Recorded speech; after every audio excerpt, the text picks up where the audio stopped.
இயேசுவின் மலை பிரசங்கத்திலே ஒரு தொடர் போதனையை செய்து கொண்டு இருக்கிறோம். போன முறை போதித்தப்ப மத்தேயு 5ஆம் அதிகாரம் 4ஆம் வசனத்தை நாம் கவனித்தோம். மத்தேயு 5ஆம் அதிகாரம் 4ஆம் வசனம். அந்த வசனம் என்ன சொல்லுகிறது? துயரப்படுகிறவர்கள் பாக்கியவான்கள், அவர்கள் ஆறுதல் அடைவார்கள் என்று சொல்லுகிறது. துயரப்படுகிறவர்கள் பாக்கியவான்கள், அவர்கள் ஆறுதல் அடைவார்கள். இப்போ போன முறை போதித்தப்ப இயேசு துயரப்படுகிறவர்கள்னு சொல்லும்போது அது என்ன விதமான துயரம் என்பதை நாம் புரிந்து கொள்வது அவசியம் என்று சொன்னேன். துயரப்படுகிறவர்கள் பாக்கியவான்கள்னு அவர் சொல்லும்போது என்ன விதமான துயரத்தை பற்றி பேசுகிறார் என்பதை நாம் புரிந்து கொள்ள வேண்டும். ஏனென்றால் உலகம் முழுக்க துயரப்படுகிறவர்கள் இருக்கிறாங்க, துக்கப்படுகிறவர்கள் இருக்கிறாங்க, அழுகிறவர்கள் இருக்கிறாங்க, பல்வேறு காரணங்களுக்காக அப்படி செய்கிறாங்க. இயேசு அவங்க எல்லாரையும் பற்றி மத்தேயு 5ஆம் அதிகாரம் 4ஆம் வசனத்தில் பேசுகிறாரா அப்படின்னு கேட்டால் கிடையாது. இயற்கையான துயரம் என்று ஒன்று இருக்கிறது. அதை கிறிஸ்தவர்கள் விசுவாசிகள் மட்டும் அனுபவிக்கிறது இல்லை, அவிசுவாசிகளும் அனுபவிக்கிறார்கள். இந்த உலகத்தில் உள்ள எல்லா மக்களும் அனுபவிக்கிறார்கள். என்ன மாதிரி துயரம்னு சொன்னால், நேசிக்கிற ஒரு நபர் மரிக்கும் போது உண்டாகிற துயரம், அந்த மாதிரி காரியங்கள் அதை எல்லாருமே அனுபவிக்கிறாங்க உலகத்தில். அது மட்டுமல்ல, இயற்கைக்கு மாறான துயரம் என்று ஒன்று இருக்கிறது. எதுக்காக துயரப்படக்கூடாதோ அதுக்காக துயரப்படுறது.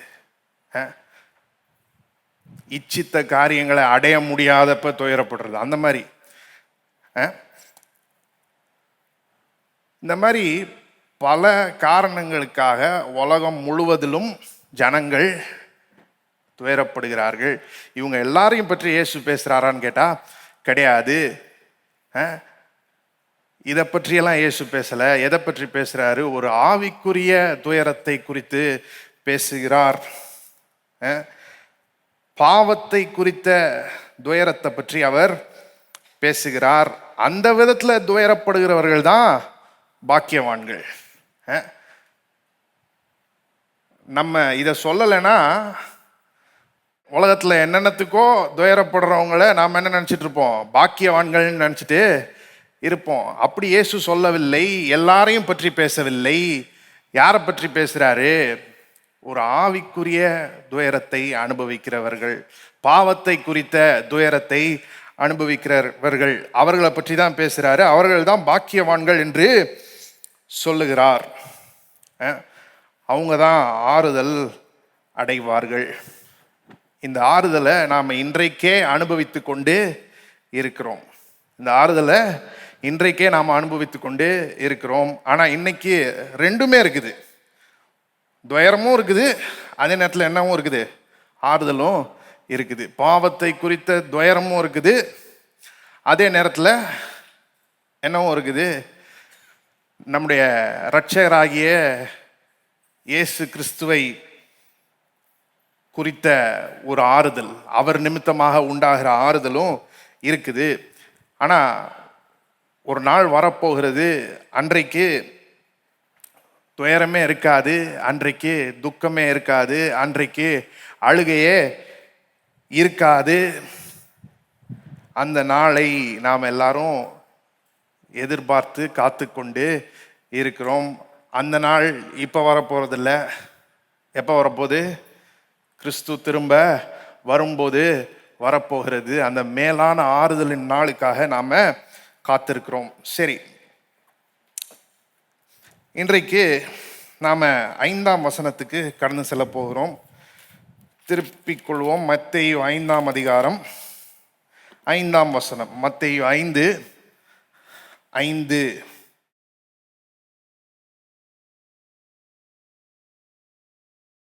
சாந்த குணம் உள்ளவர்கள் பாக்கியவான்கள், அவர்கள் பூமியை சுதந்தரித்துக் கொள்வார்கள்.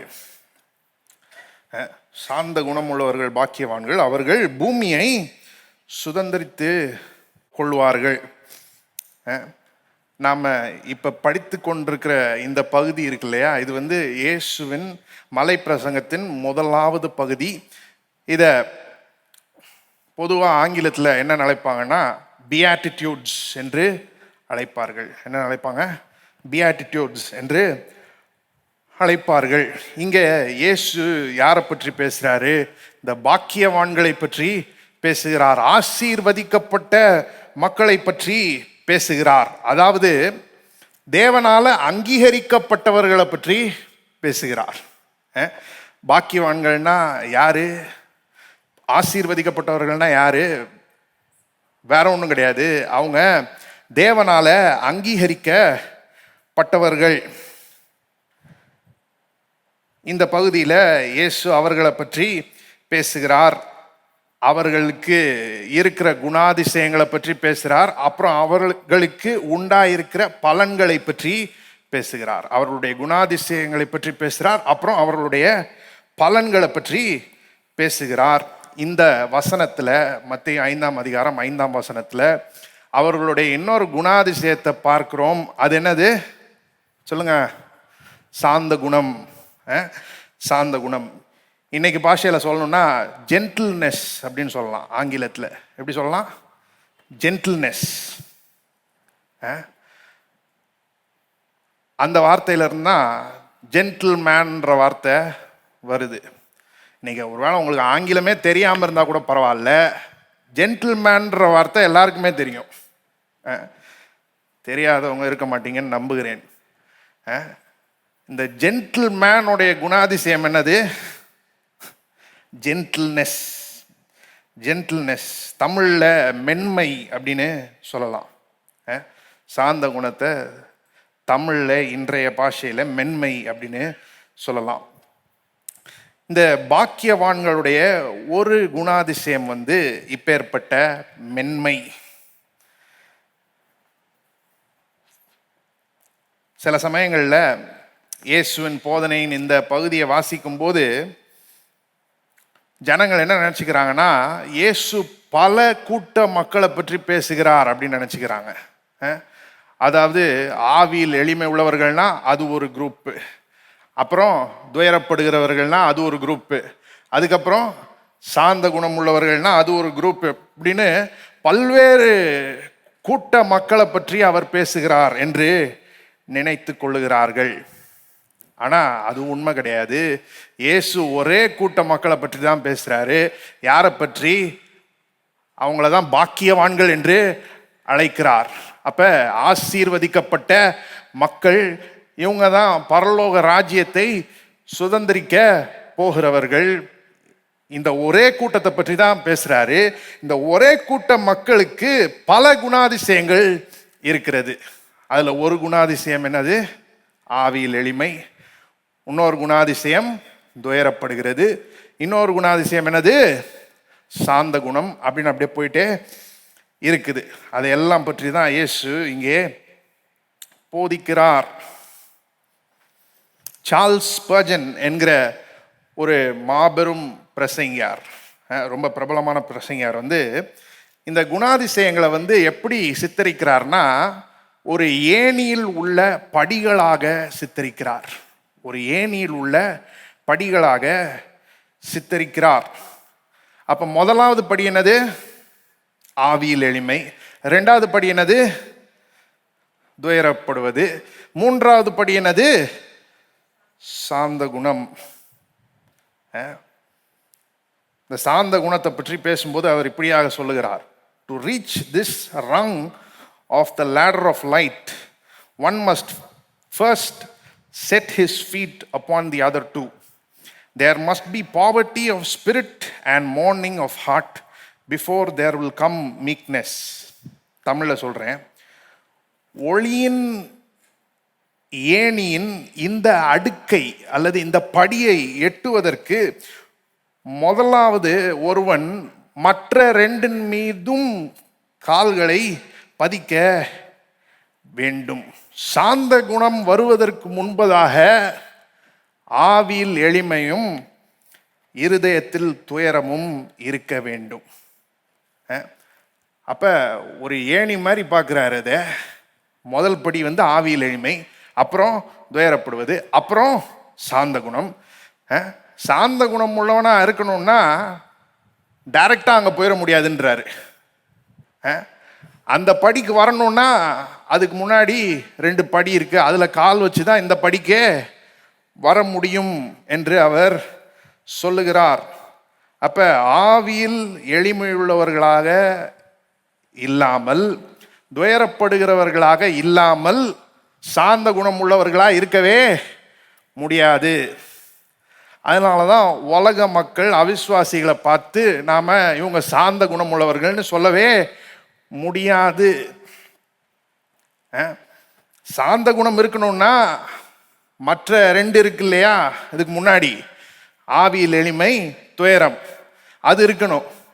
ஆனா உலக மனுஷன்ட்ட அவிசுவாசிட்ட அது 2 இருக்குமான்னு கேட்டா இருக்கவே இருக்காது.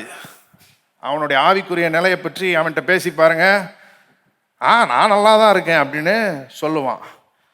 ஆவிக்குரிய ரீதியாக அவன்கிட்ட ஒன்றும் இல்லை, அதுதான் உண்மை, அதுதான் அவனுடைய உண்மையான ஆவிக்குரிய நிலை. ஆனால் அதை ஒத்துக்கொள்ள மாட்டான், அதை பற்றி துயரப்படவும் மாட்டான். அப்ப அவன் சாந்த குணம் உள்ளவன்னு நாம் எப்படி சொல்ல முடியும்? அப்படி சொல்லவே முடியாது. அப்ப முதல்ல ஒருவன் என்ன செய்ய வேண்டும்?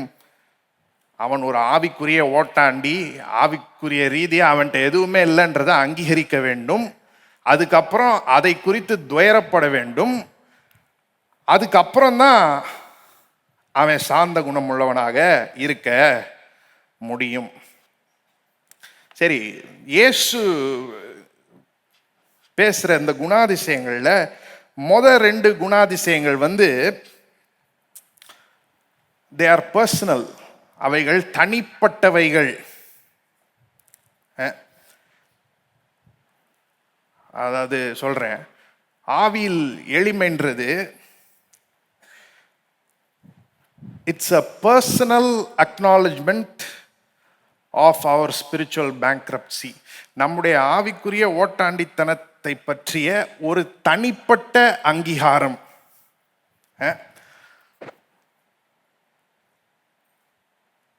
துயரம் என்பது நம்முடைய உண்மையான ஆவிக்குரிய நிலையை அங்கீகரித்த பிறகு அதை குறித்த ஒரு தனிப்பட்ட துக்கம், அதை பற்றிய ஒரு தனிப்பட்ட துயரம், இதுதான் வந்து துயரப்படுகிறது. நான் போன முறை போதித்தப்ப மற்றவர்களுடைய பாவத்தை குறித்து துயரப்படுறதை பற்றியும் பேசினேன். ஆனால் அது வந்து இந்த தனிப்பட்ட துயரம் இருக்கு இல்லையா, அதோடைய எக்ஸ்டென்ஷன் தான், அதோடைய நீட்டிப்பு தான். இந்த 2மே தனிப்பட்ட காரியங்களாய் இருக்கிறது. இந்த 2 குணாதிசயங்கள், ஆவியில் எளிமை மற்றும் துயரம். ஆனா இந்த 3வது குணாதிசயம் இருக்கு இல்லையா, மீக்னஸ், சாந்த குணம், இது வந்து இன்டர்பர்சனலா இருக்குது, தனிப்பட்டது கிடையாது, இன்டர்பர்சனல். அதாவது மற்றவர்களோடு நமக்கு உள்ள உறவுல தான் நம்முடைய சாந்த குணத்தை பார்க்க முடியும். மற்றவர்களோடு நமக்கு உள்ள உறவுல தான் நம்முடைய சாந்த குணத்தை பார்க்க முடியும். நான் சாந்த குணமா இருக்கேங்க அப்படின்னு சொன்னா அதை எப்படி டெஸ்ட் பண்றது, அதை எப்படி கண்டுபிடிக்கிறது? மற்றவர்களோடு உள்ள உறவுல அது என்ன செய்கிறது? வெளிப்படுகிறது.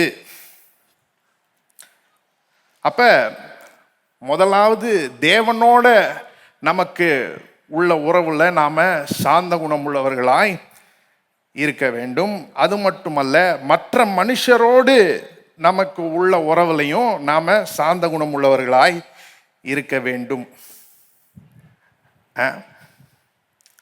இல்லைங்க, நான் தேவனிடத்துல சாந்த குணம் உள்ளவனாதான் இருப்பேன், ஆனா மற்ற மனுஷர்கிட்ட என்னால் அப்படிலாம் இருக்க முடியாது அப்படின்னு நம்மளால சொல்லவே முடியாது.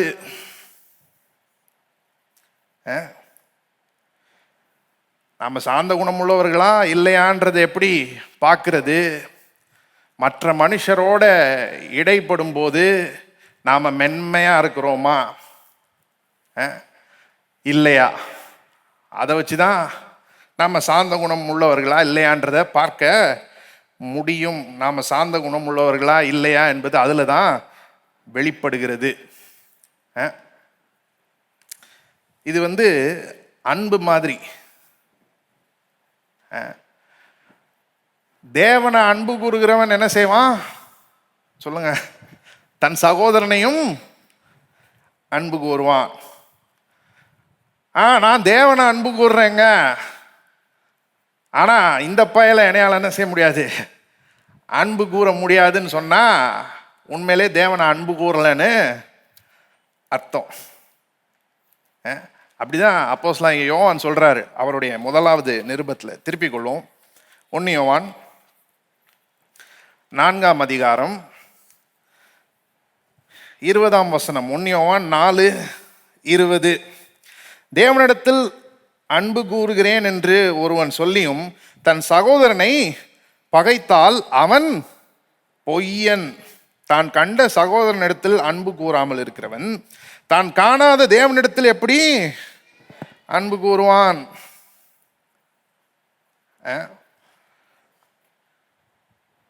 சொல்றாரு, பார்க்கிற சகோதரனிடத்திலே அன்பு கூறலைன்னா பார்க்காத தேவனிடத்துல ஒருவன் எப்படி அன்பு கூறுவான்? அது சாத்தியமே கிடையாது.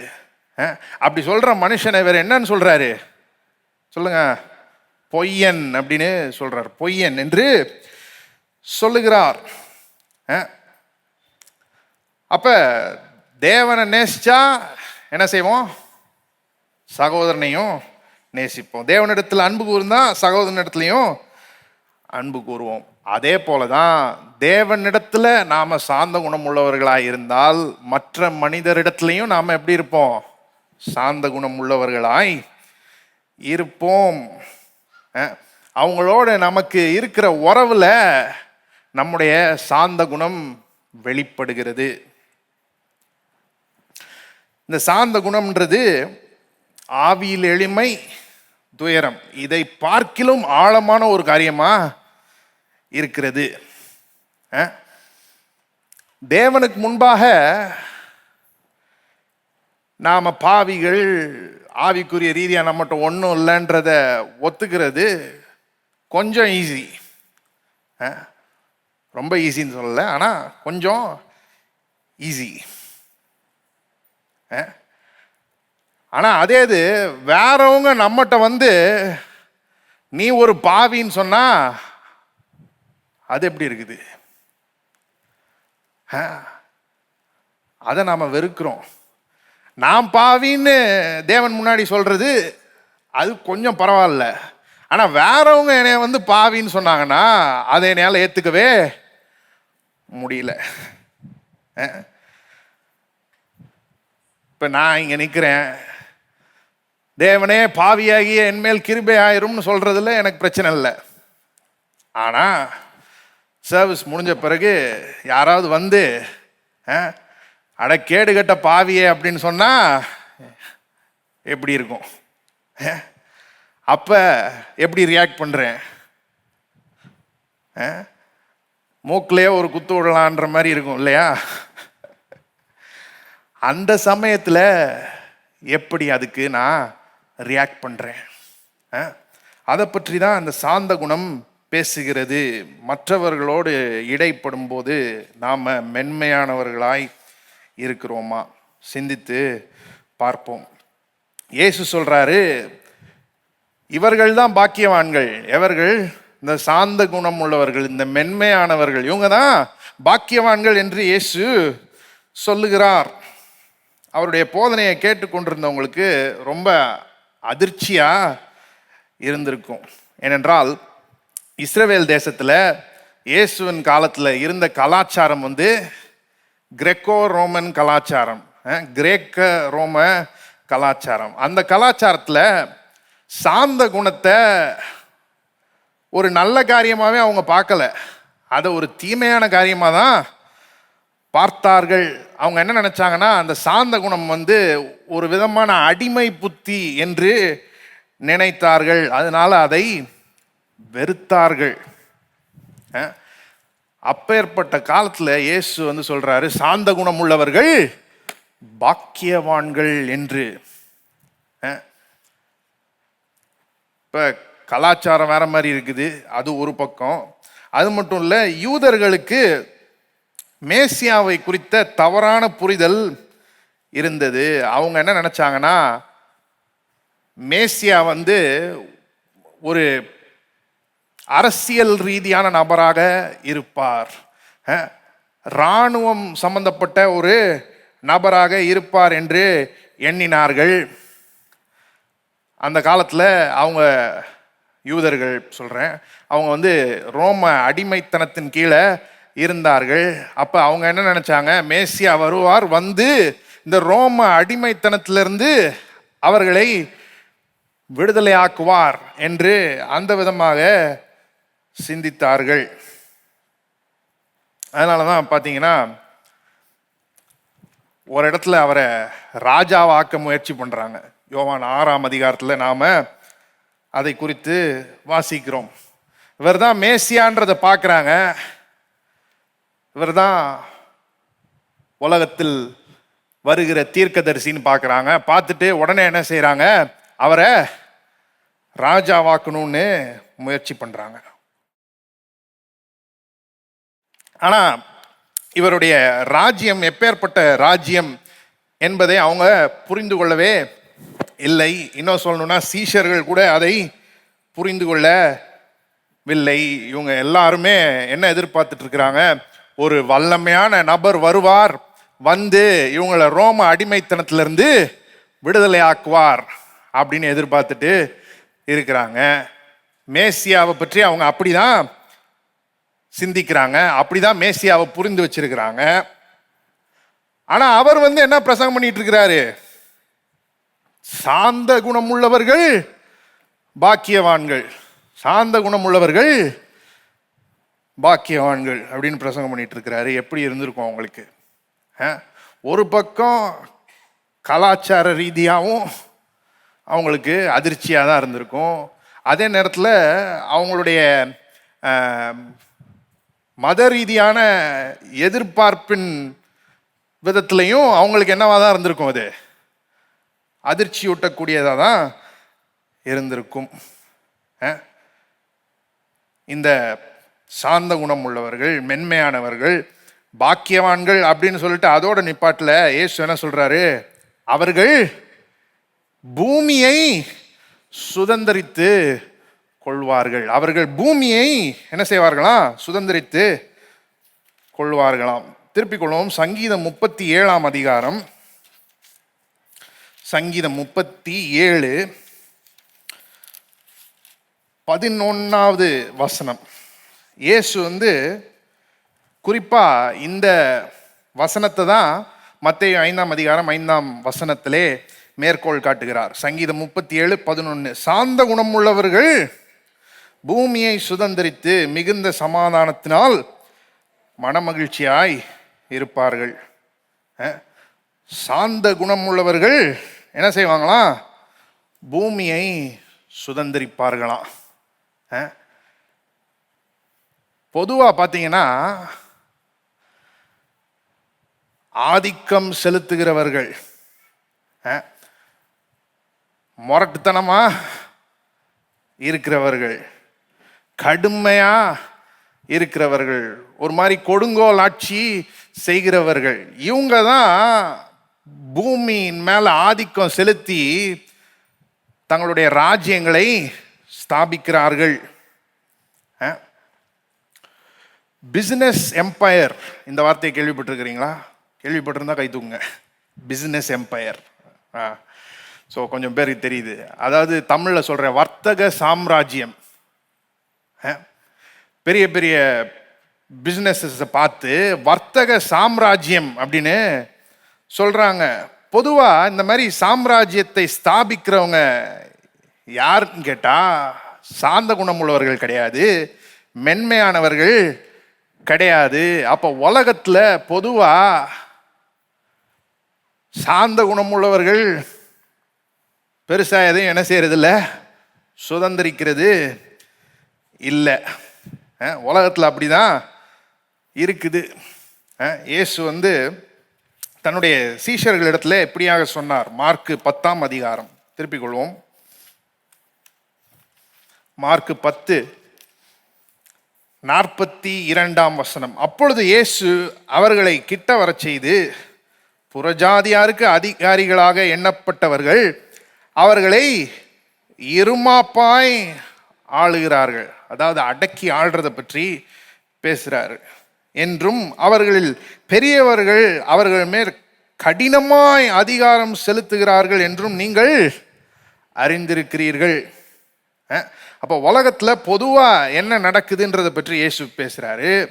ஆனால் அதே சமயத்தில் என்ன சொல்கிறாரு, உங்கள் மத்தியில் அப்படி இருக்கக்கூடாது, உங்கள் மத்தியில் அப்படி இருக்கக்கூடாதுன்னு சொல்கிறாரு. 43, 44 வசனங்கள். உங்களுக்குள்ளே அப்படி இருக்கலாகாது. உங்களில் எவனாயிலும் பெரியவனாய் இருக்க விரும்பினால் அவன் உங்களுக்கு பணிவிடைக்காரனாய் இருக்க கடவன். உங்களில் எவனாகிலும் முதன்மையானவனாய் இருக்க விரும்பினால் அவன் எல்லாருக்கும் ஊழியக்காரனாய் இருக்க கடவன். இயேசு இங்க என்ன சொல்றாருன்னு ஒரு வாக்கியத்தில் சொல்லணும்னா இப்படி சொல்லலாம். சர்விங் இஸ் ரூலிங் அப்படின்னு சொல்றாரு. ஊழியம் செய்வது தான் என்ன செய்யறது, ஆளுகை செய்யறது. அப்படிதான் சொல்றாரு இங்க. அப்ப சீஷர்களை பார்த்து என்ன சொல்றாரு, நீங்க உலகத்தார் கிடையாதுப்பா, நீங்க ராஜ்யத்தின் மக்கள், நீங்க வேற விதமாக இருக்கும்படியாக அழைக்கப்பட்டவர்கள். அதற்கேற்றாற் போல என்ன செய்யுங்கள், நடந்து கொள்ளுங்கள். இங்க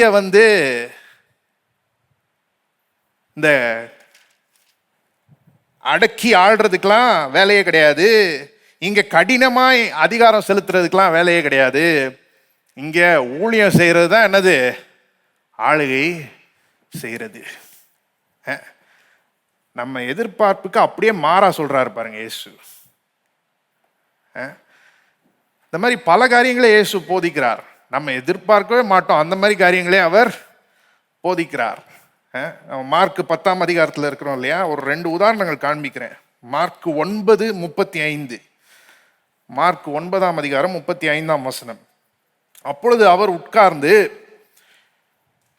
12 அழைத்து, எவனாகிலும்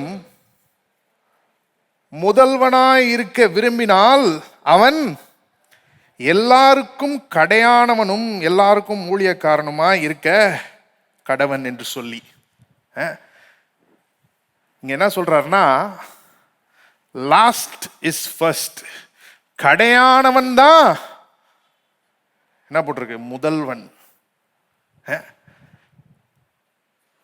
கடையானவன் தான் முதல்வன். அப்ப நம்ம எதிர்பார்க்கறதுக்கு மாறா சொல்லுறாரு. இன்னொரு உதாரணமும் காண்பிக்கிறேன். மார்க் 8:35. மார்க் 8:35. தன் ஜீவனை ரட்சிக்க விரும்புகிறவன் அதை இழந்து போவான். என் நிமித்தமாகவும் சுவிசேஷத்தின் நிமித்தமாகவும் தன் ஜீவனை இழந்து போகிறவன் அதை ரட்சித்துக் கொள்வான். இங்க என்ன சொல்றாரு, இழந்து போறதுதான் ரட்சித்து கொள்வது. அப்ப பல நேரங்களில் நம்ம எதிர்பார்ப்புக்கு மாறா இயேசு சொல்றாரு. ஊழியம் செய்யறது தான் ஆளுகை செய்யறதுன்றாரு, கடையானவன் தான் முதல்வன்றாரு, இழந்து போறது தான் ரட்சித்து கொள்வது அப்படின்றாரு. நம்முடைய எதிர்பார்ப்புக்கு மாறா இருக்கு இல்லையா? அதே போலதான் இந்த சாந்த குணமுள்ளவர்கள் இருக்கிறாங்க இல்லையா, மென்மையானவர்கள், இவங்க பூமியை சுதந்திரிப்பாங்கன்னு நாம எதிர்பார்க்கவே மாட்டோம். இவங்களாவது பூமியை சுதந்திரிக்கிறதாவது இவங்களுக்கும் பூமியை சுதந்திரிக்கிறதுக்கும் சம்பந்தமே இல்லைன்னு நினைப்போம். ஆனா இயேசு மத்தேயு 5ஆம் அதிகாரம் 5ஆம் வசனத்துல அதை தான் போதிக்கிறார். சாந்த குணம் உள்ளவர்கள் பாக்கியவான்கள், அவர்கள் பூமியை சுதந்திரித்து கொள்வார்கள்.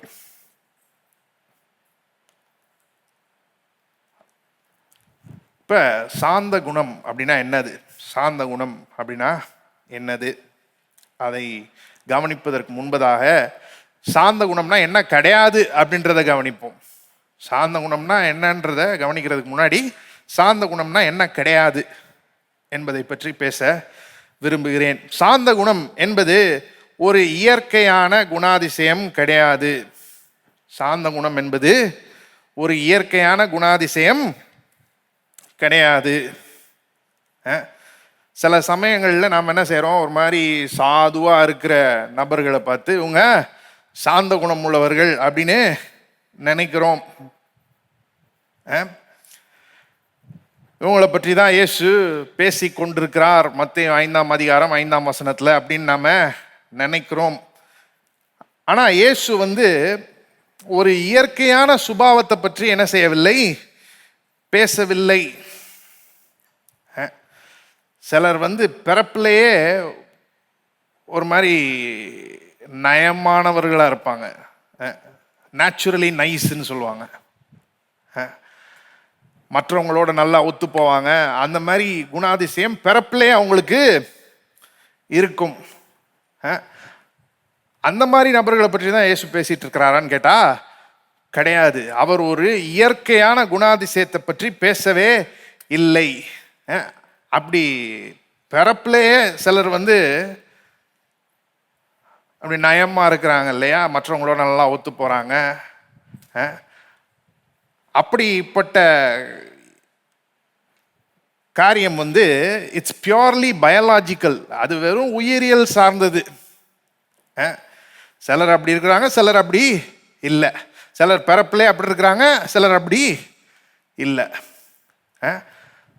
இயேசு அதை பற்றி தான் பேசுறாருன்னு நம்ம குழப்பிக்க கூடாது. ஏன்னா சில நாய்கள் கூட நல்ல நாய்களாக தான் இருக்குது. வல்வல்னு குலைச்சி கடிக்க வர நாய்களும் இருக்குது. ஆனால் அதே நேரத்தில்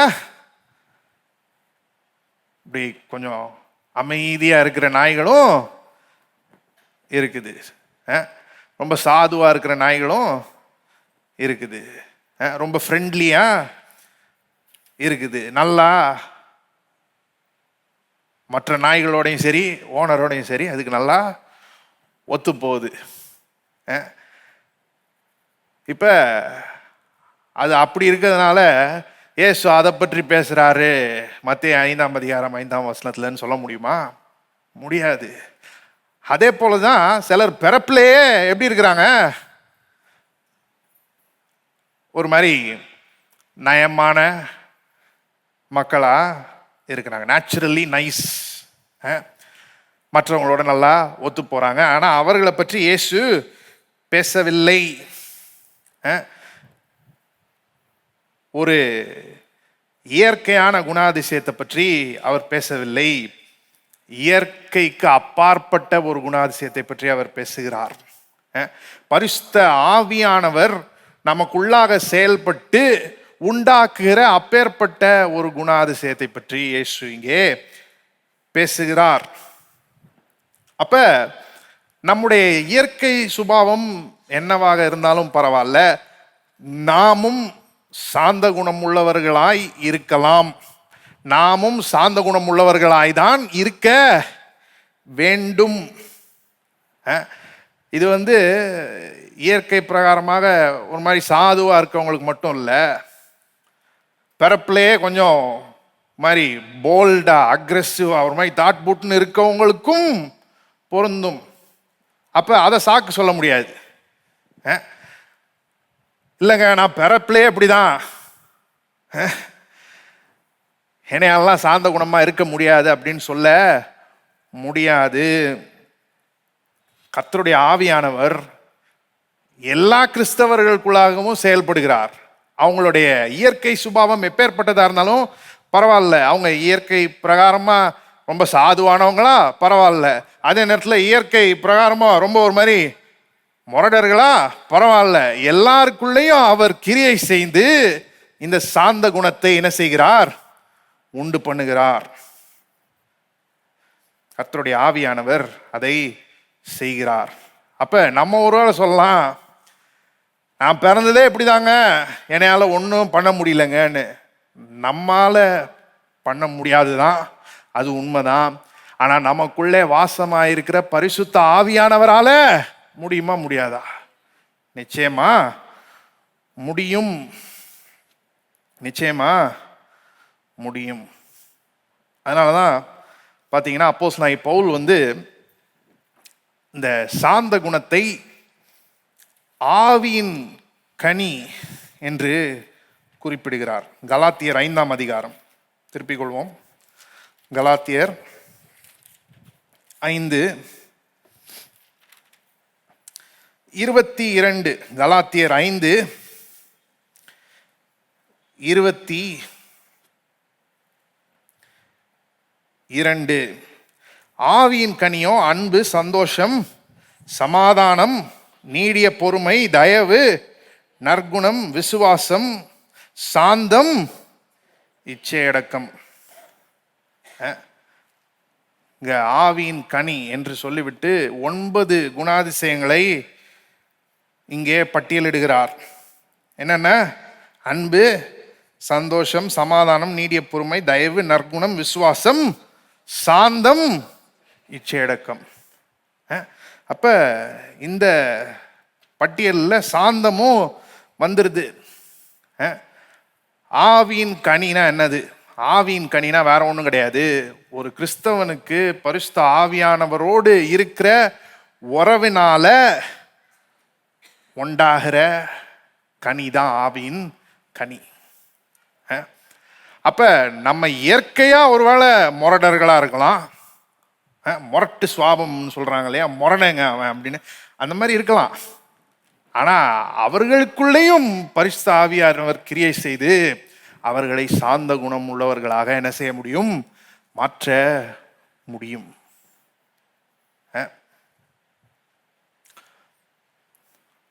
ஒரு எழுத்தாளர் இப்படியாக சொல்லுகிறார், meekness is a fruit of the spirit which is found on the soil of spiritual poverty, contrition and mourning.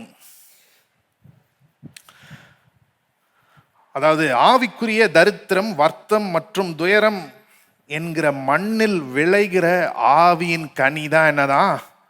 சாந்த குணமா. ஆவிக்குரிய தரித்திரம்னா இயேசு சொல்ற முதலாவது குணாதிசயம் மத்தேயு 5:3. வருத்தம் மற்றும் துயரம் இயேசு மத்தேயு 5:4 பேசுறாரு இல்லையா, அந்த 2வது குணாதிசயம். அந்த மண்ணில் விளையிற ஆவியின் கனி தான் என்னதான்? சாந்த குணமாம். அப்ப இது ஒரு இயற்கையான குணாதிசயம் கிடையாது. பரிசுத்த ஆவியானவர் நம்முடைய வாழ்க்கையிலே கிரியை செய்கிறதன் நிமித்தமாக உண்டாகிற ஒரு காரியம். சரி, 2வது, meekness is not weakness. சாந்த குணம் என்பது பலவீனம் கிடையாது. சாந்த குணம் என்பது பலவீனம் கிடையாது. இயேசு தன்னை பற்றி சொல்லும்போது அவர் சொல்றாரு, நான் சாந்தமும் மனத்தாழ்மையுமா இருக்கிறேன் என்று. ஆனா இதே இயேசு ஒரு முறை தேவாலயத்துக்கு போறாரு. போய் அங்க நடக்கிற அநியாயத்தெல்லாம் பார்க்குறாரு. பார்த்துட்டு என்ன செஞ்சாருன்னு உங்களுக்கு தெரியுமா? வாசிப்போம். யோவான் சுவிசேஷம் 2வது அதிகாரம் 13-16 வசனங்கள். பின்பு யூதருடைய பஸ்கா பண்டிகை சமீபமாயிருந்தது.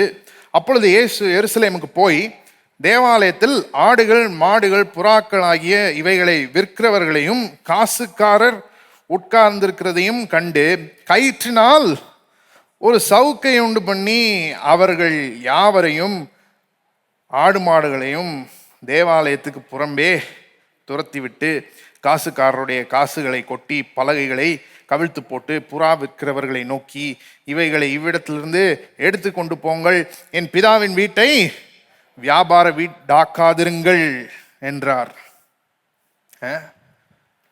அவர் சாந்த குணம் உள்ளவர், ஆனால் அவர் பலவீனர் கிடையாது. சவுக்கு எங்க எடுக்கணுமோ அங்க எடுப்பாரு. ஜனங்களையும் ஆடு மாடுகளையும் இங்க என்ன செய்யறாரு? விரட்டுறாரு. காசுக்காரருடைய காசுகளை கொட்டுறாரு, பலகைகளை கவிழ்த்து போடுகிறாரு. இங்க என்னத்தை பார்க்கிறோம்னா, இயேசுனுடைய பலத்தையும் அவருடைய அதிகாரத்தையும் பார்க்கிறோம்.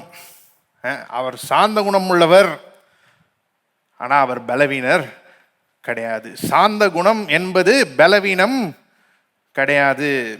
எல்லாரும் சொல்லுவோம், சாந்த குணம் என்பது பலவீனம் கிடையாது. சரி, மூணாவது, சாந்த குணம் என்பது கோழைத்தனம் கிடையாது. சாந்த குணம் என்பது என்ன கிடையாது? கோழைத்தனம் கிடையாது. சிலர் எதற்காகவும் யாரையும் எதிர்க்கிறதுக்கு விரும்பவே மாட்டாங்க. ஆனால் இயேசு அப்பேற்பட்ட நபர்லாம் கிடையாது. ஒரு முறை அவரிடத்துல பரிசேயர் இப்படியாக சொல்லுகிறார்கள். லூக்கா 13ஆம் அதிகாரம், லூக்கா 13ஆம் அதிகாரம் 31வது வசனம். லூக்கா 13:31. அந்த நாளில் சில பரிசேயர் அவரிடத்தில் நீர் இவ்விடத்தை விட்டு போய்விடும், ஏரோது உம்மை கொலை செய்ய மனதாயிருக்கிறான் என்றார்கள். அதுக்கு இயேசு என்ன பதில் சொன்னாரு? 32, 33 வசனங்கள். அதற்கு அவர், நான் இன்றைக்கும் நாளைக்கும் பிசாசுகளை துரத்தி வியாதி உள்ளவர்களை சொஸ்தமாக்கி 3ஆம் நாளில் நிறைவடைவேன். இன்றைக்கும் நாளைக்கும் மறுநாளைக்கும் நான் நடமாட வேண்டும், எருசலேமுக்கு புறம்பே ஒரு தீர்க்கதரிசியும் மடிந்து போகிறதில்லை என்று நான் சொன்னதாக நீங்கள் போய் அந்த நரிக்கு சொல்லுங்கள். யாரை பற்றி பேசிட்டு இருக்கிறாரு தெரியுமா? ராஜாவை பற்றி பேசிட்டு இருக்கிறாரு, ஏரோதை பற்றி பேசிட்டு இருக்கிறாரு. அந்த நரிகிட்ட போய் சொல்லுங்க அப்படின்னு சொல்றாரு. வேறு ஒரு கோழையா இருந்திருந்தா, இந்த தொட நடுங்கின்னு சொல்லுவாங்க இல்லையா, ஏதாவது ஒன்றுனா கிடுகிடுன்னு அந்த மாதிரி ஆளா இவர் இருந்திருந்தார்னா இப்படிலாம் சொல்லியிருக்கவே மாட்டார், இப்படிலாம் பேசியிருக்கவே மாட்டார். இவர் சாந்த குணம் உள்ளவர், ஆனால் இவர் ஒரு கோழை கிடையாது. சாந்த குணம் என்பது கோழைத்தனம் கிடையாது. சாந்த குணம் என்பது கோழைத்தனம் கிடையாது. நாலாவது, சாந்த குணம் என்பது கொலான்னு இருக்கிறது கிடையாது. இட்ஸ் நாட் விஷி வாஷினஸ் அப்படின்னு சொல்லுவாங்க ஆங்கிலத்தில். சிலர் அப்படியே கொலான்னு இருப்பாங்க, எந்த தீர்மானத்தையும் எடுக்க மாட்டாங்க, எதுலேயுமே உறுதியாக இருக்க மாட்டாங்க. அந்த மாதிரி ஆளுங்களை எப்படி சொல்லுவாங்கன்னா, தமிழில் முதுகெலும்பு இல்லாதவங்கன்னு சொல்லுவாங்க இல்லையா, அது கிடையாது சாந்த குணம் என்பது. சாந்த குணம் என்பது ஒரு மாதிரி கொலான்னு இருக்கிறது கிடையாது. ஐந்தாவது, meekness is not a spirit of compromise. சாந்த குணம் என்பது ஒரு சமரசத்தின் ஆவி கிடையாது. சாந்த குணம் என்பது ஒரு சமரசத்தின் ஆவி கிடையாது. சிலருக்கு சமாதானம் வேணும், அதுக்கு என்ன விலைய வேண்டுமானாலும் செலுத்த அவங்க தயாரா இருப்பாங்க. ஒரு உதாரணம் சொல்றேன். சில பிரசங்கியார்கள் சபையில் எப்படி பிரசங்கம் பண்ணுவாங்கன்னா கரெக்டாக பிரசங்கம் பண்ணுவாங்க. என்ன பிரசங்கம் பண்ணுவாங்க? இயேசுவின் நாமமே அல்லாமல் மனுஷர் ரட்சிக்கப்படுவதற்கு வானத்தின் கீழே வேற நாமம் கொடுக்கப்படவில்லை. இயேசுவின் நாமம் மாத்திரமே ரட்சிக்கிறதுன்னு சபையில் போதிப்பாங்க. வேற எந்த நாமத்திலையும் ரட்சிப்பு இல்லை, வேற எப்படியும் ரட்சிக்கப்பட முடியாதுன்னு போதிப்பாங்க. ஆனால் அதே ஆளுங்க பார்த்தீங்கன்னா வேற மீட்டிங்கில் ஸ்டேஜில் உட்காந்துருப்பாங்க. அந்த மீட்டிங்கில் என்ன சொல்லிட்டு இருப்பாங்க? எம்மதமும் சம்மதம் அப்படின்னு சொல்லிட்டு இருப்பாங்க. அந்த மாதிரி ஸ்டேஜ்லேயும் போய் உட்கார்ந்துடுறது. ஏங்க இங்கே இப்படி பிரசங்கம் பண்ணிட்டு அங்கேயும் போய் உட்கார்ந்துருக்கிறீங்க அப்படின்னு கேட்டால் அதுக்கு அவங்க என்ன சொல்லுவாங்க தெரியுமா? நல்லிணக்கம் அப்படின்ற வார்த்தையை சொல்லிடுவாங்க. மத நல்லிணக்கம் அப்படின்னு சொல்லிடுவாங்க.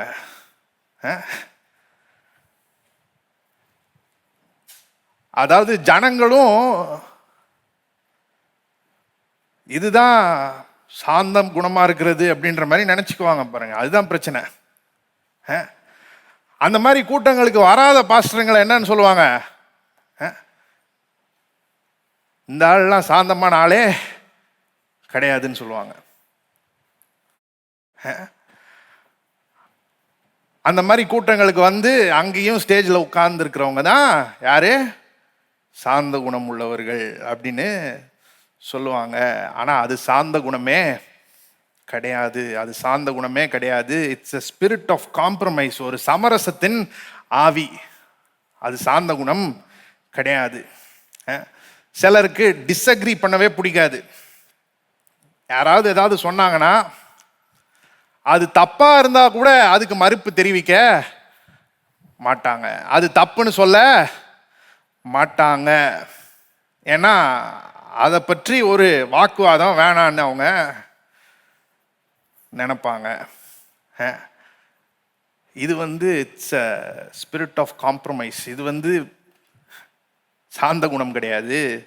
இது வந்து ஒரு சமரசத்தின் ஆவி. சத்தியம்னு வந்துட்டா அங்க காம்ப்ரமைஸே இருக்கக்கூடாது. அப்ப எம்மதமும் சம்மதம்னு யாராவது சொல்லிட்டு இருந்தாங்கன்னா நம்ம ஆமா ஆமான்னு மண்டை ஆட்டிட்டு இருக்க கூடாது. அது கிடையாது சாந்த குணம். ஏதோ ஒன்று யாரோ சொல்றது தப்புன்னு தெரிஞ்சா அதுக்கு மறுப்பு தெரிவிக்கிறது தான் சாந்த குணம்.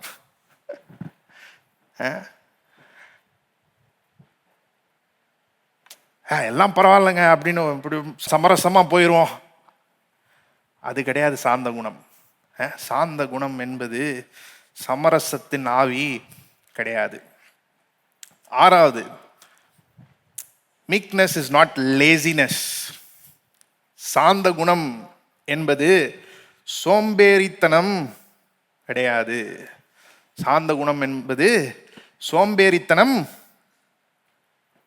கிடையாது. சிலர் வந்து பார்க்கறதுக்கு சாந்த குணமா இருக்கிற மாதிரி இருக்கும், ஆனா அவங்க சாந்த குணமா இருக்க மாட்டாங்க. என்னவா இருப்பாங்க?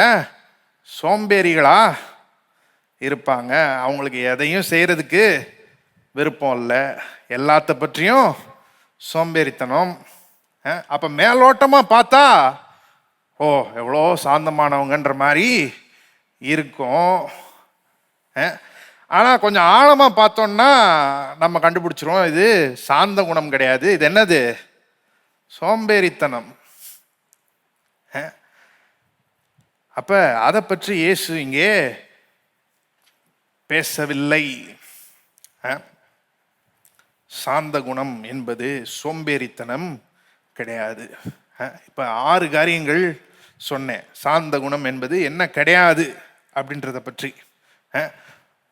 முதலாவது, சாந்த குணம் என்பது ஒரு இயற்கையான குணாதிசயம் கிடையாது. ரெண்டாவது, சாந்த குணம் என்பது பலவீனம் கிடையாது. மூணாவது, சாந்த குணம் என்பது கோழைத்தனம் கிடையாது.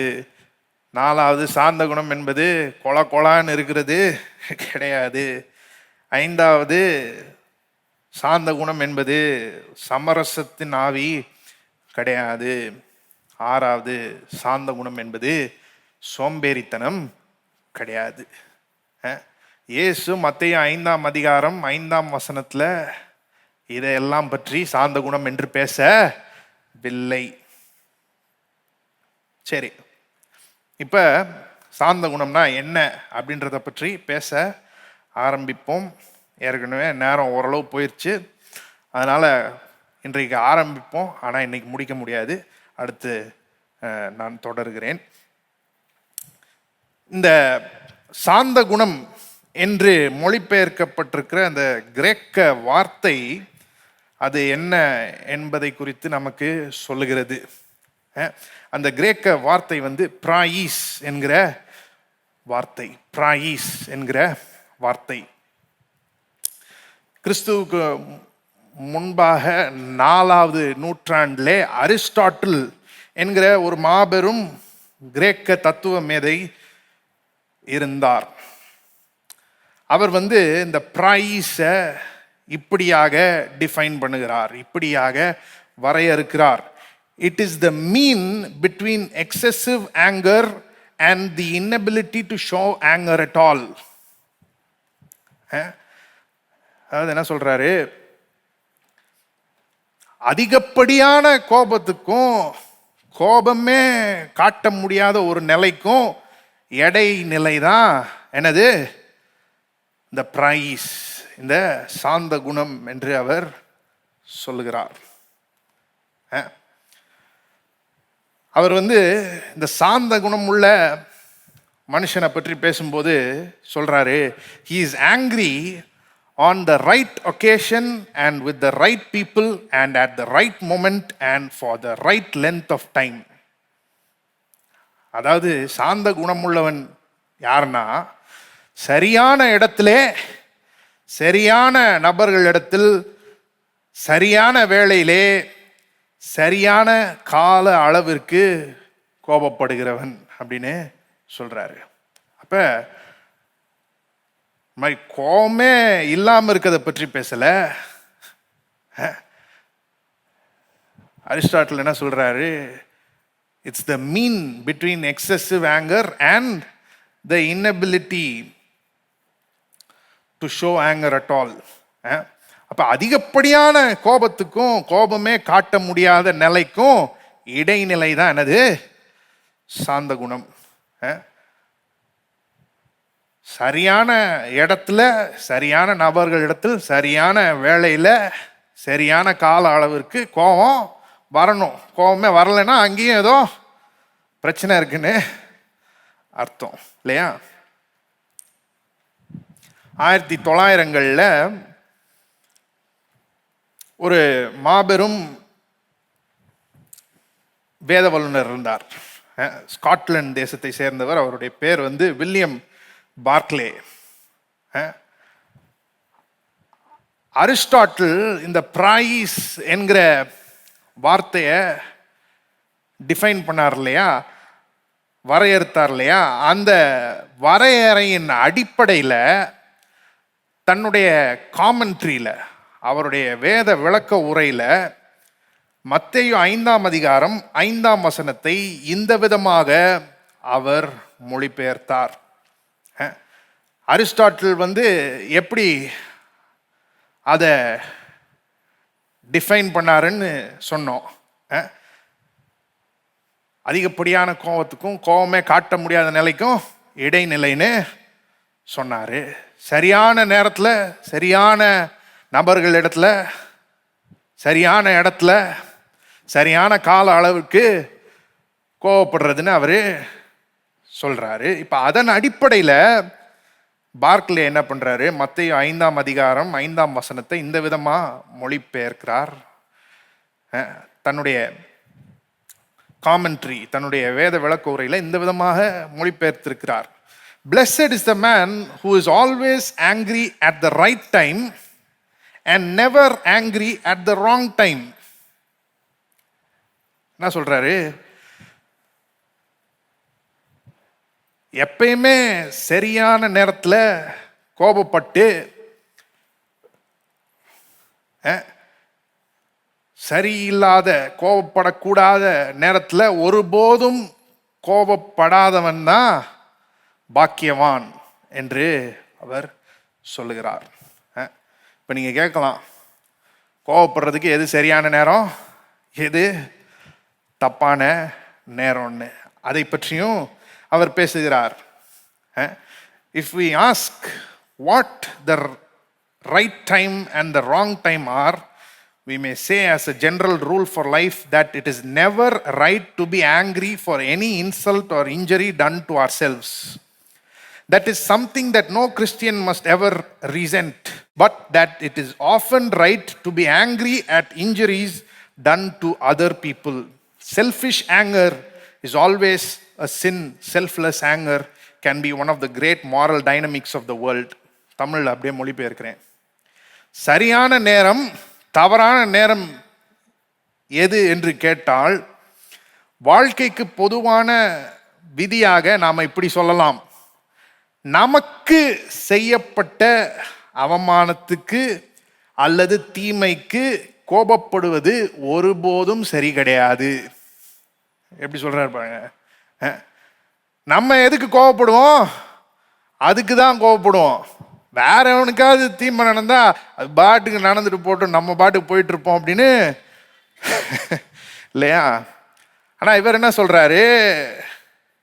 நமக்கு செய்யப்பட்ட அவமானத்துக்கு அல்லது தீமைக்கு கோபப்படுவது ஒருபோதும் சரி கிடையாது அப்படின்றாரு.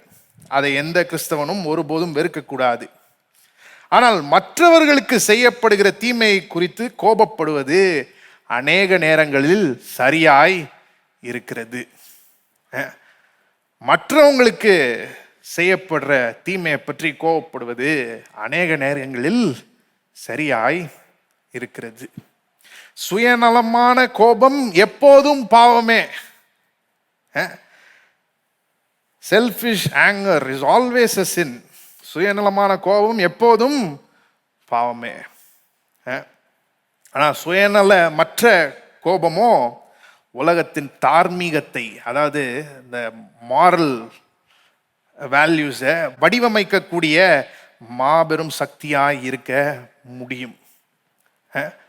அப்போ அடிப்படையாக என்ன சொல்றாரு?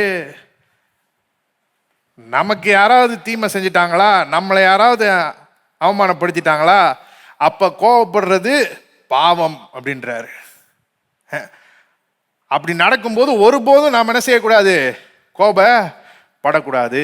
ஆனால் மற்றவங்களுக்கு தீமை நடக்கும்போது கோபப்படுறது நிறைய நேரங்களில் சரியாக இருக்கிறது என்று அவர் சொல்லுகிறார். அப்ப சாந்த குணம்னா இப்படி புரிந்து கொள்ளலாம். எப்பயுமே சரியான நேரத்தில் கோவப்படுறது, எப்பயுமே தவறான நேரத்தில் கோவப்படுறது இல்லை. கோவப்பட வேண்டிய நேரத்தில் கோவப்படுறது, கோவப்படக்கூடாத நேரத்தில் கோவப்படாமல் இருக்கிறது. இதுதான் சாந்த குணம் அப்படின்னு சொல்லலாம். இந்த வார்த்தை சொன்னேன் இல்லையா, பிராயிஸ் என்கிற வார்த்தை, இதை கிரேக்கர்கள் கட்டுப்பாட்டில் உள்ள வல்லமைக்கு, கட்டுப்பாட்டில் உள்ள வல்லமையை பற்றி பேசுவதற்கு பயன்படுத்தினார்கள். ஒரு உதாரணத்துக்கு இந்த வார்த்தையை டொமஸ்டிகேட்டட் அனிமல்ஸை பற்றி பேசுறதுக்கு பயன்படுத்தினாங்க. அடக்கப்பட்ட மிருகங்கள், அதை பற்றி பேசுறதுக்கு பயன்படுத்தினாங்க. அப்பேற்பட்ட மிருகங்களை அதனுடைய எஜமான்கள் என்ன செய்ய முடியும்? ஈஸியாக கண்ட்ரோல் பண்ண முடியும், அதை கட்டுப்படுத்த முடியும். அந்த மாதிரி கட்டுப்பாடை அந்த மிருகம் ஏற்றுக்கொள்ள பழகி இருக்கிறது. அப்பேற்பட்ட மிருகங்களை பற்றி பேசுறதுக்கு அந்த வார்த்தையை பயன்படுத்துவாங்களாம். அந்த மிருகங்கள் தான் சரியான விதத்தில் நடந்து கொள்ளும். அப்போ அதை நன்மையான நோக்கங்களுக்காக பயன்படுத்த முடியும். ஆகவே அப்பேற்பட்ட மிருகங்கள், அடக்கப்பட்ட மிருகங்களை பற்றி பேசுறதுக்கு அந்த வார்த்தையை பயன்படுத்துவாங்களாம்.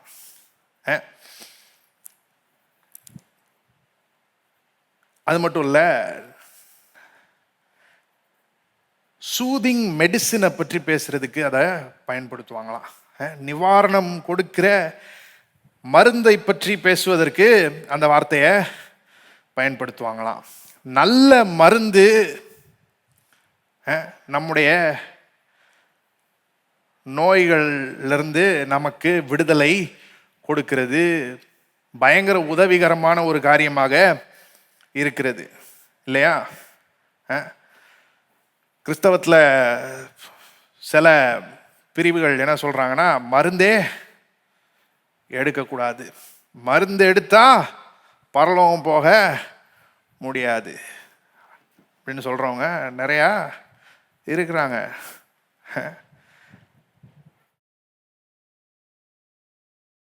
ஆனால் துக்ககரமான விஷயம் என்னென்னா, அந்த மாதிரி கூட்டங்களில் தான் நிறையா பேர் ரொம்ப ஈஸியாக குணப்படுத்தக்கூடிய வியாதிகளில் மரித்து போயிட்டுருப்பாங்க. ரொம்ப துக்ககரமான ஒரு விஷயம். 3 நாளைக்கு முன்னாடி கூட கேள்விப்பட்டேன் பாருங்க, ஒரு பாஸ்டர் சக்கரை வியாதினால இறந்து போயிட்டாராம். சக்கரை வியாதினாலாம் இன்றைக்கு இறக்குறாங்களான்னா இறக்குறாங்க. ஏன்னா அவர் மருந்து எடுத்துக்க மாட்டேன்ட்டாரு. அதனால சரியான விதத்தில் சரியான அளவில் மருந்தை எடுத்துக்கொண்டால் அது மிகவும் உதவிகரமாக இருக்கும் இல்லையா? சரி, அப்போ சூதிங் மெடிசினை பற்றி பேசுறதுக்கு, நிவாரணம் கொடுக்கிற மருந்தை பற்றி பேசுவதற்கு இந்த வார்த்தையை பயன்படுத்தினாங்களாம். அது மட்டுமல்ல, ஒரு ஜென்டில் ப்ரீஸை பற்றி பேசுறதுக்கு இந்த வார்த்தையை பயன்படுத்தினாங்களாம். ஒரு மென்மையான காற்று, ஒரு மென்மையான காற்று நமக்கு குளிர்ச்சியை கொடுக்கிறதா இருக்கிறது, நமக்கு புத்துணர்ச்சியை கொடுக்கிறதாய் இருக்கிறது, ரொம்ப இனிமையாக இருக்கிறது இல்லையா? அதை பற்றி பேசுவதற்கு அந்த வார்த்தையை பயன்படுத்துகிறாங்களாம். அப்போ இதெல்லாம் பவர் அண்டர் கண்ட்ரோல், கட்டுப்பாட்டில் உள்ள வல்லமை. அதே நேரத்தில் காட்டு மிருகங்களை பற்றி நினச்சி பாருங்க. அவைகள் அடக்கப்பட்ட மிருகங்கள் கிடையாது, கட்டுப்பாட்டுக்கு மீறி செயல்படுகிறது, அநேக நேரங்களில் டிஸ்ட்ரக்டிவாக இருக்குது, அழிக்கக்கூடியதாய் இருக்கிறது இல்லையா? அதே போல தான் மருந்தும் கண்ட்ரோல்டாக யூஸ் பண்ணும்போது பயன் அளிக்கிறதா இருக்கிறது. ஆனால் கட்டுப்பாட்டை மீறி பயன்படுத்தப்பட்டால் அதால் கொல்லவும் முடியும் இல்லையா? அதே போல தான் காற்றும். ஒரு மென்மையான காற்றுன்றது ஒரு கண்ட்ரோல்டு காற்று, கட்டுப்பாட்டுக்குள்ள இருக்கிற காற்று. இதே இது கட்டுப்பாட்டை இழந்த காற்றை பற்றி சிந்திச்சு பாருங்க. ஒரு சூறாவளி மாதிரி காற்றை பற்றி சிந்திச்சு பாருங்க. அது ரொம்ப இனிமையா இருக்குதுன்னு நம்ம சொல்லுவோமா? கிடையாது. அது கொல்லுகிறதா இருக்கிறது, அது அழிக்கிறதாய் இருக்கிறது. அப்ப இந்த பிரைஸ் என்கிற வார்த்தையை கிரேக்கர்கள் எதற்கு பயன்படுத்தினாங்களா? பவர் அண்டர் கண்ட்ரோல், கட்டுப்பாட்டுக்கு உள்ள இருக்கிற வல்லமை. நான் ஏற்கனவே சொன்னேன், சாந்த குணம் என்பது பலவீனம் கிடையாது. சாந்த குணம் என்பது பலவீனம் கிடையாது. அது என்னது? இட்ஸ் பவர் அண்டர் கண்ட்ரோல், வல்லமை, ஆனா கட்டுப்பாட்டில் இருக்கிற வல்லமை. சரி, நாம அடுத்து தொடருவோம். எல்லாரும் தயவு செய்து எழுந்து நிற்போம்.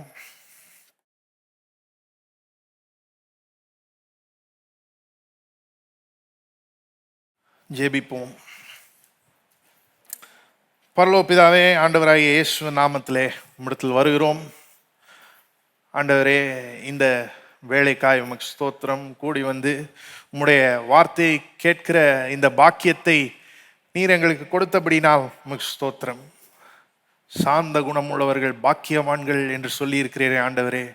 அப்பேற்பட்ட சாந்த குணம் உள்ளவர்களாக பரிசுத்த ஆவியானவர் ஒவ்வொருவரையும் மாற்ற வேண்டும் என்று ஜெபிக்கிறோம். பரிசுத்த ஆவியானவர் எங்களுடைய உள்ளங்களுக்குள்ளாக கிரியை செய்து பெரிய மாற்றத்தை ஏற்படுத்தட்டும்.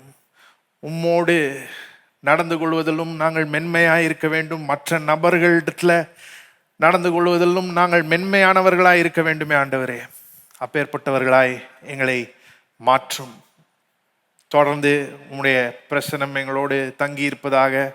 இந்த வாரம் முழுவதும் எங்களை காத்து வழிநடத்தி ஆசீர்வதியும். உமக்கே எல்லா துதிக்கான மகிமையை செலுத்துகிறோம். ஆண்டவராய் இயேசு நாமத்தில் ஜெபிக்கிறோம். ஆமென்.